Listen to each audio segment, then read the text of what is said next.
Hello, আসসালামু আলাইকুম। সবার কি অবস্থা? আশা করি এখন বর্তমানে সবাই অনেক ভালো আছেন। সবাই স্বাধীন হয়েছেন। যাই হোক, এই যে মেয়েটাকে দেখছেন গাড়িতে, সে কিন্তু এটা আমাদের যে আ মাননীয় যে সরকার ছিলেন সাবেক, তার শাড়ি নিয়ে আসছে। এসে আ মানে গাড়ির মধ্যে দেখাচ্ছে সবাইকে।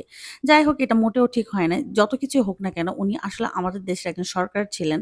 সে হলো ১৫ টা বছর আমাদের দেশ শাসন করেছে। যেটাই হোক মানুষের মধ্যে ভালো খারাপ থাকবে। আমাদের ভালো লাগে নাই তাকে আমরা গদি থেকে নামিয়ে দিয়েছি। That's it. তার আসলে অপমান করার কোনো আমাদের রাইটস নেই এখানে। আইন আছে, আইন তার বিচার করবে। যাই হোক পুরা মানে বের হয়েছিলাম ফ্যামিলি সহ। বের হওয়ার পর পুরা রিস্কা নিয়ে ঘুরছিলাম। আসলে যেতে চেয়েছিলাম গণভবনে। সবার একটা ইন্টারেস্ট ছিল যে গণভবনটা দেখবে। তো আমারও একটা ইন্টারেস্ট ছিল স্বাভাবিক মানুষ হিসাবে। তো দেখলাম যে মানুষের প্রচুর ভিড়। কি হচ্ছে এখানে যে শেখ হাসিনার বাবার যে বঙ্গবন্ধু শেখ মুজিবুর রহমানের যে মূর্তিগুলা বিভিন্ন জায়গায় ছিল। দেখেন কত ঘিন্নার সঙ্গে মানুষ তাকে দড়ি বেঁধে মানে ভাঙার চেষ্টা করছে, জুতা দিয়ে বাড়ি দিচ্ছে।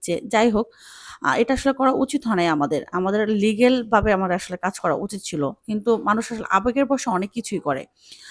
তো এই যে দেখেন রাস্তাঘাটে কত মানুষ ছিল। উনি আসলে আমি হঠাৎ করে ঘুম থেকে উঠে শুনি মানে ৭-৮ দিন কিন্তু অনেক একটা প্রেশার গেছে আমাদের শরীরের উপর দিয়ে। যখন ঘুম থেকে উঠলাম, উঠে শুনি যে উনি চলে গেছে হঠাৎ করে। তো আমি চিন্তা করতেছিলাম যে এজ এ একজন মানুষ হিসেবে, একজন মেয়ে হিসাবে যে উনি কিন্তু অনেক সুন্দরভাবে একটা বিদায় নিতে পারত আমাদের কাছ থেকে। যেমন ধরেন যে সে বলতে পারত আমাদেরকে যে, "আমি আসলে দেশ চালাতে পারছি না, আমি ব্যর্থ হয়ে গেছি। আসো তোমরা বসো, কিভাবে কি করলে কিভাবে হয়?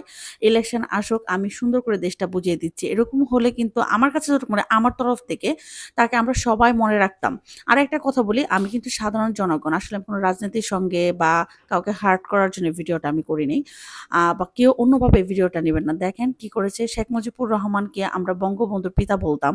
প্রত্যেকটা বইয়ে তার সম্বন্ধে লেখা আমরা পড়েছি বা আমাদের বাচ্চাদেরকে আমরা বোঝাচ্ছি যে আসলে দেশের আজকে স্বাধীনতা উনার জন্য। সবাই কি করলো? ১ সেকেন্ডও লাগে নাই তার নামটা মুছে দিতে। সবাই গলার মধ্যে দড়ি-টড়ি দিয়ে তার যে মূর্তিগুলা ছিল বকতেছে, তার মেয়েকে বকতেছে। উনি আসলে নিজে অপমানিত হয় নাই। উনি হলো উনার পুরা ফ্যামিলিকে অপমানিত করেছে এবং সে তার বাবাকে যতটুকু অর্জন ছিল বাংলাদেশের জন্য আমি আসলে জানি না। ইতিহাস সম্বন্ধে আমাদের তো কোনো আইডিয়া নেই। আমরা যতটুকু পড়েছি বা শুনেছি অতটুকু সম্বন্ধে জানি। তার বাবার মান-সম্মান পুরা নষ্ট করে দিল বা ইতিহাস থেকে নামটা মুছে দিল। মানে এরকম অবস্থা করেছে। যেটাই হোক না কেন, আসলে আমরা মানে এখন কথা বলতে শিখেছি। আমরা সবাই আমাদের সবার অধিকারগুলা এখন বুঝে নিতে শিখেছি। আমরা আশা করছি সবাই এভাবেই আমরা চলবো। আমরা কখনো চুপ থাকবো না। আর আসলে একটা না গণতন্ত্রে না নিউ জেনারেশন আসা উচিত। আমার কাছে মনে হয়। তো উনি কিন্তু সবসময় বলত যে, "জনগণ যদি না চায় তাহলে আমি গদিতে থাকবো না, ছেড়ে দিব।" তো উনি কিন্তু সুন্দর করে বুঝাতে পারত সবাইকে এবং বলতে পারত, "হ্যাঁ, নিউ জেনারেশন আসা দরকার। তোমরা ইলেকশন করো।" আসলে আমি এত কিছু বুঝি না। কিন্তু কোথাও না কোথাও উনাকে না ৭-৮ দিন অনেক বকাবকি করছি। করার পর যখন উনি চলে গেছে আবার একটা ইন্টারভিউতে দেখছি যে উনি আসলে মানে একটু বিব্রত বা কষ্টদায়ক কথা বলতে পারছে না ইন্টারভিউতে দেখলাম। তখন না খুব খারাপ লাগছিল। মনে হচ্ছিল ব্যাসরে এত কিছু করছে কিন্তু হঠাৎ করে এরকম কেন করল? আমি না কোনো রিজনস খুঁজে পাই নাই যে উনি এতদিন ফাইট করল, হঠাৎ করে চলে গেল কেন এভাবে? আসলে বুঝতে পারি নাই। হয়তো উনি উত্তরটা দিতে পারবে কেন চলে গেছে। আমরা বাঙালিরা আ আ কি বলবো?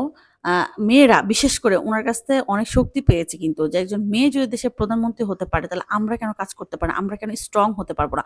উনি এত স্ট্রাগল করে আসছে সবসময় বিভিন্ন ইন্টারভিউতে শুনেছি তার ফ্যামিলিকে মেরে ফেলেছে, খুন করে ফেলছে। পুরা সব মানে সবসময় বলত, কান্নাকাটি করত। তো আমরা ওভাবে বলতাম যে উনি স্ট্রং একজন মহিলা। আসলে অনেক সময় হয় না যে দেখেন আমি একদম রাইট আছি বা আমি ভালো আছি। কিন্তু আমার আশেপাশের মানুষগুলা দুর্নীতি করলে আমি তো এটা বুঝবো না। এখন ধরেন আমি একজন সরকার দেশের, হ্যাঁ? আমি তো প্রত্যেকটা দাঁড়ে যেয়ে জিজ্ঞেস করতে পারবো না আপনাদের কি অবস্থা। এখন আমি আমার চেলাপেলা রেখেছি মানে মন্ত্রী-টন্ত্রী রেখেছি। তারা তারা যা আমাকে বলবে আমি সেটাই বিশ্বাস করব।